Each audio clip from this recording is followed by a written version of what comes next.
The boxing world has been shaken, stirred, rattled. Let's get one thing straight before we even begin. The boxing world has been shaken, stirred, rattled, and absolutely electrified by news that would make even the most casual sports fan drop their remote control and sit straight up in their chair. Manny Pacquiao. The Philippines, hailing from Sarangani province. He has defeated 8 current Hall of Famers inducted into the International Boxing Hall of Fame. He is the 8th Division World Champion. Please welcome back to the sport of boxing, the legend Manny Pacquiao.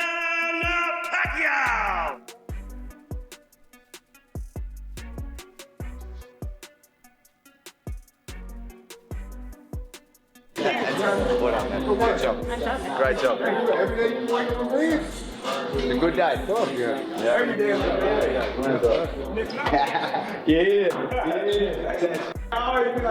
day. Yes, that Manny Pacquiao. The 8th Division World Champion, the Congressman. The man who somehow defies every single law of aging known to modern science, is back. And not just back for a light jog around the gym or a friendly photo opportunity. No. This man is back with a vengeance. With fire in his eyes, iron in his fists. So that in your daily routine, training routine like that, make sure that all the techniques, strategy, combination, like, it's accurate to your opponent's style. And apparently Terence Crawford standing right beside him, like some kind of elite boxing guardian angel. The rematch with Floyd Mayweather Jr. is coming, and whether you think it's the greatest idea in sports history or the most gloriously absurd circus ever assembled, you absolutely cannot look away. Nobody can. That's the point. Now let's talk about what is happening inside that gym. Because frankly, it sounds less like a training camp and more like a suit. Hard work ain't never killed nobody. We working. Max Kellerman states Terence Crawford has reached Manny Pacquiao's elite level, noting both fighters are nearly equal, with Crawford winning against Canelo. This is the situation, guys. No one has ever been a 4-division champion in boxing. Not a real one. Oh, Pacquiao won 8 and Oscar De La Hoya won 11 and this one won 15. No, I'm talking about Ring Magazine champ or lineal champ. You are the champion of that division. Get them all. Forever, the record was 3 by Henry Armstrong. Manny Pacquiao was the first dude to really win 4. Floyd gets credit for 4 for beating Canelo, but that wasn't at the junior middleweight limit. I don't count that. Right. I don't count that. Terence Crawford just joined Manny Pacquiao as the only legit 4-division champion in the history of boxing. And he did it by jumping middle. He came lightweight, junior welter, then he won a belt at junior middle, not the whole championship, and then skipped middle to fight Canelo Alvarez for the undisputed, for the Ring Magazine super middleweight championship of the world, and left no doubts, including with Canelo, who was all class after the fight but knew what had just happened. Superhero origin story being written in real time. Terence Crawford, a man who was once considered a fierce rival in the sport, a competitor, a threat, is now standing side by side with Pacquiao, sharing techniques, exchanging knowledge, and according to every report coming out of camp, openly praising the Filipino icon as a generational legend.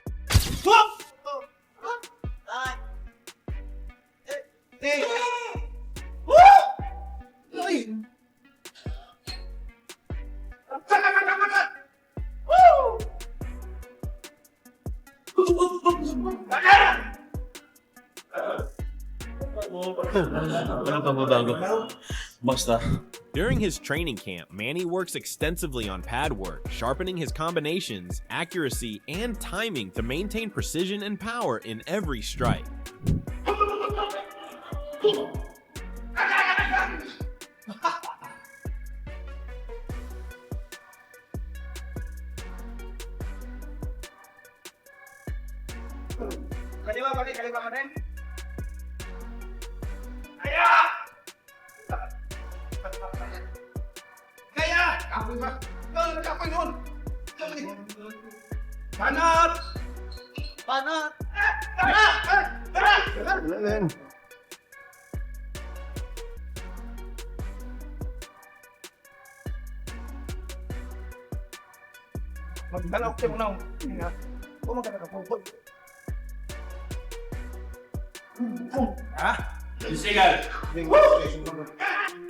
Crawford called him that, a generational legend.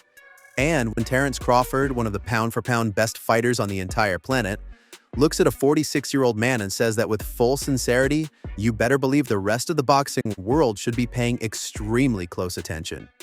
This training partnership is not a gimmick. This is not a PR stunt.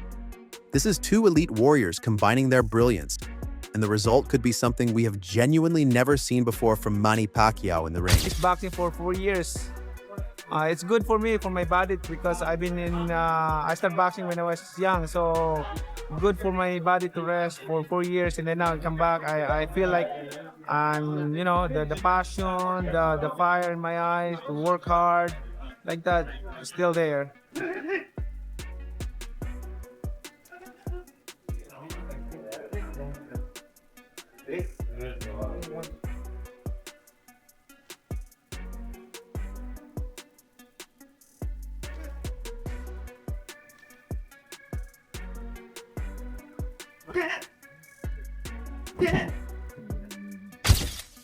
And speaking of things we have never seen before, Pacquiao himself has been talking, and what he is saying should send a chill straight down Floyd Mayweather's perfectly tailored spine. Pacquiao has admitted openly that he missed boxing during his 4-year absence from the sport.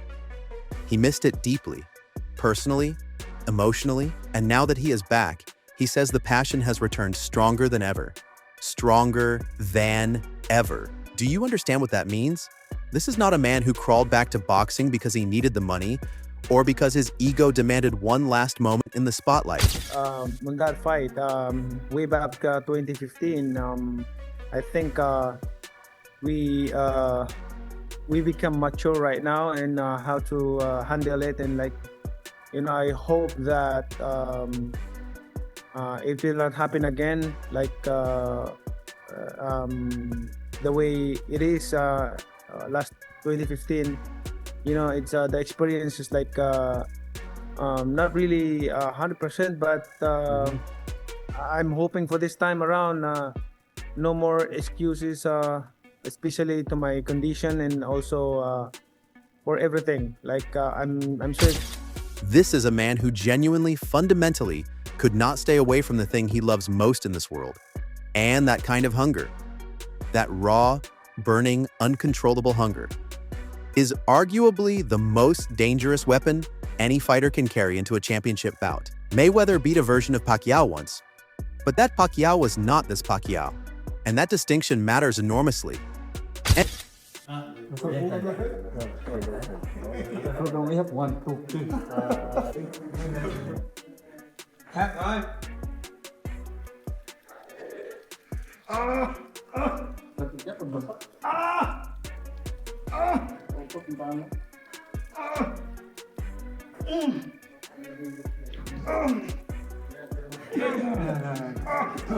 Very heavy play. Heavy play.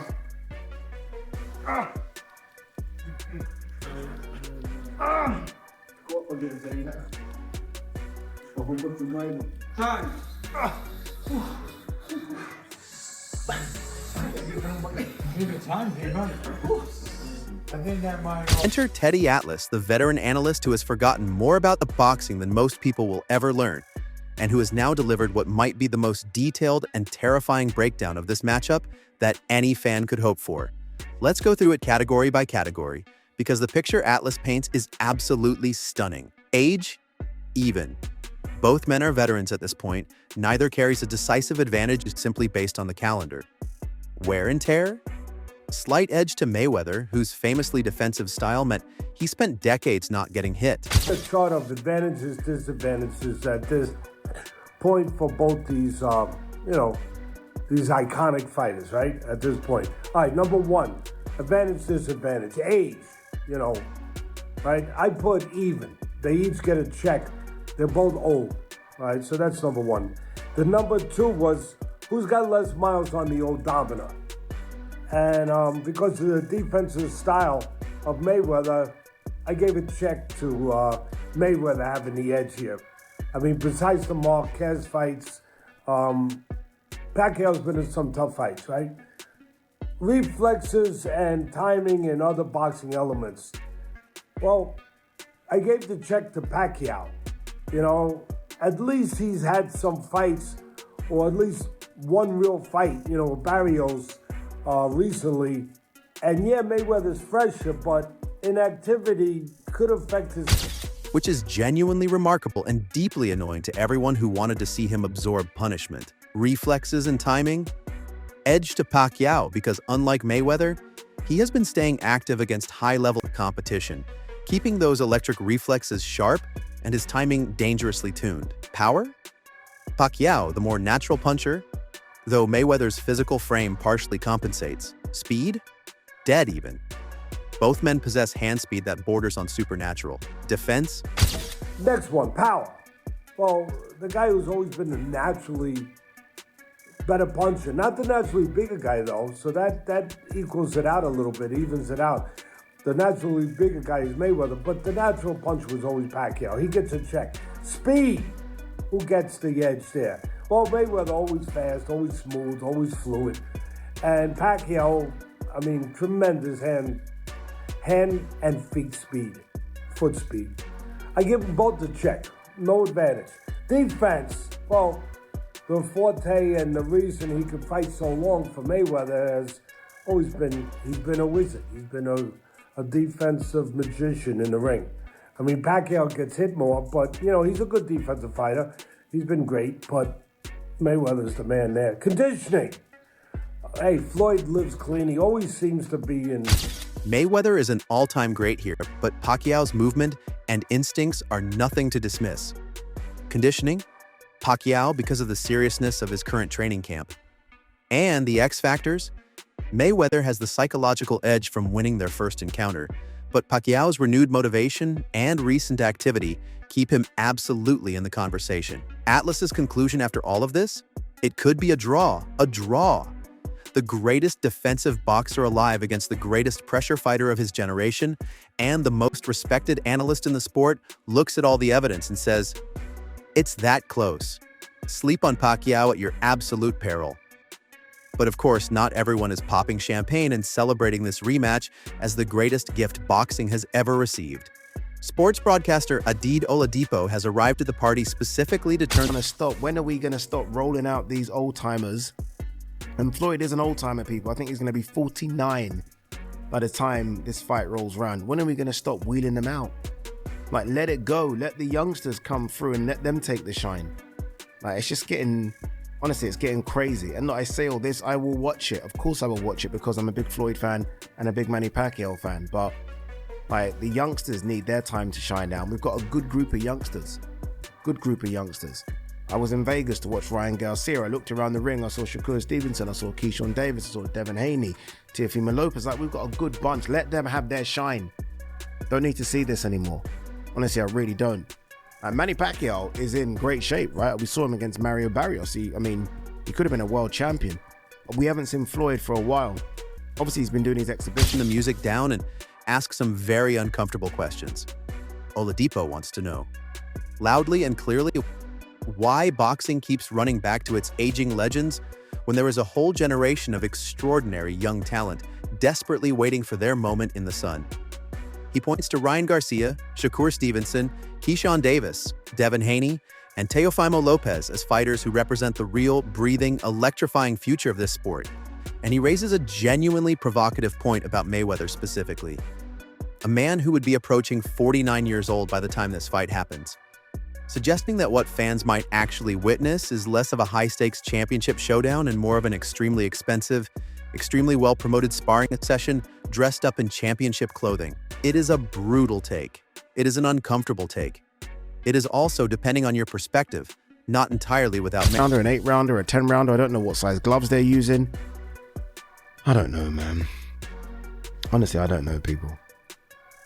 I don't know. It is what it is. Look, maybe I'm putting too much stock into it. Let them just have their fight. Again, I do want to know what's going to happen with Provodnikov, Pacquiao. I'm guessing that probably is cancelled. Like, if you're Pacquiao, why on earth would you fight Provodnikov when you've got the Mayweather check waiting for you?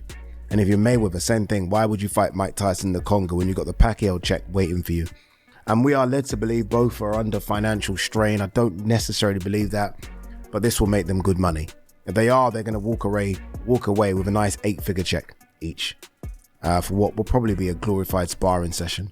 I know Pacquiao's spoken about in the last couple of days, so I'm going to take Mayweather's I don't care it. But here is the counter-argument that Oladipo's critics are already firing back. When has Floyd Mayweather ever given you a boring night? When has Manny Pacquiao ever failed to bring drama? These two men together in a ring create something that transcends sport entirely, and you simply cannot manufacture that with any other combination of fighters on the planet right now.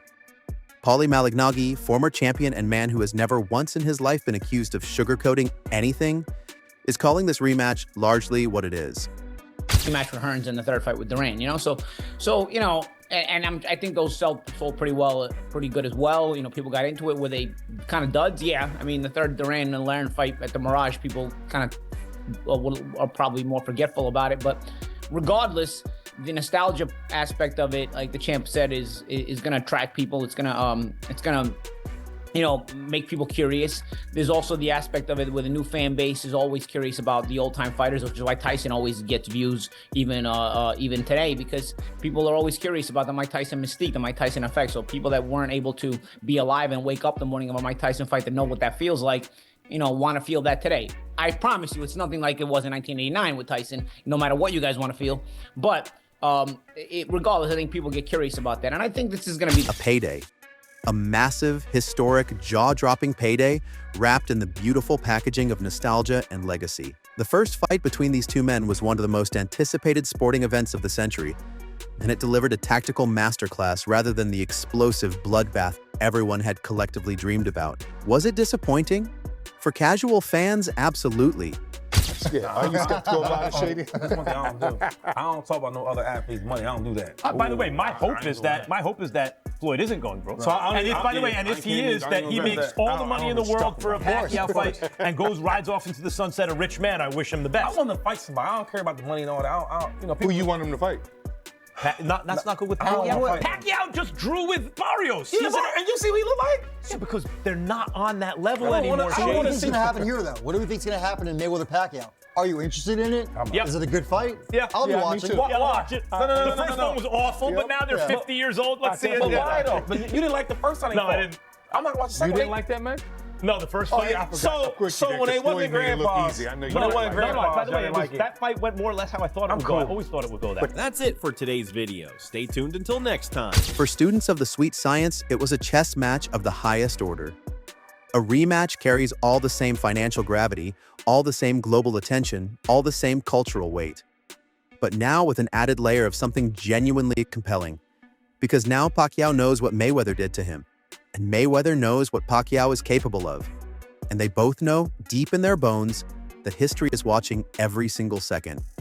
Max Kellerman, never shy about acknowledging the financial machinery behind elite boxing, has expressed a simple and honest hope that if this rematch happens, Mayweather walks away with a payday worthy of the career he spent 3 decades building. And that is entirely fair, because whatever you think about the competitive legitimacy of this fight, whatever concerns you carry about aging fighters and generational responsibility, the truth remains gloriously simple. 2 of the greatest boxers who have ever lived are preparing to share a ring again, and the world. Every single corner of it. Will be watching with their hearts in their throats, hoping, praying, and secretly believing that this time, somehow, it will be even better than before. The rematch is coming, and nobody is actually going to miss it.